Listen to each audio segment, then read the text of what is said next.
يعني الحاجه المهمه انك تفوز في المباراه هذه باش تخليك يعني تدخل في لا كومبيتيسيون بثقه في نفسك، ثقه في الفريق، وان شاء الله نتحسنوا من مباراه لمباراه.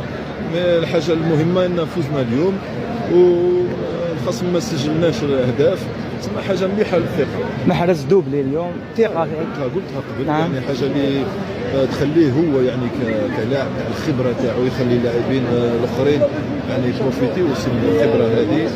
يعطيه الصحه ان شاء الله للاعبين، للناخب الوطني، ستاف يعني كاملين، وان شاء الله ربي يوفقنا. شكرا. صح باللي يكون ضغط على اللاعبين، على الطاقم الفني، على الاداره. يعني الحاجه المهمه انك تفوز في المباراه هذه باش تخليك يعني تدخل في لا كومبيتيسيون بثقه في نفسك، ثقه في الفريق، وان شاء الله نتحسنوا من مباراه لمباراه. الحاجه المهمه ان فزنا اليوم والخصم ما سجلناش اهداف، تسمى حاجه مليحه للثقه. محرز دوبلي اليوم ثقه قلتها قبل. نعم. يعني حاجه اللي تخليه هو يعني كلاعب الخبره تاعو يخلي اللاعبين الاخرين يعني يبروفيتي وسط الخبره هذه. يعطيه الصحه ان شاء الله للاعبين، للناخب الوطني، ستاف يعني كاملين، وان شاء الله ربي يوفقنا. شكرا. صح.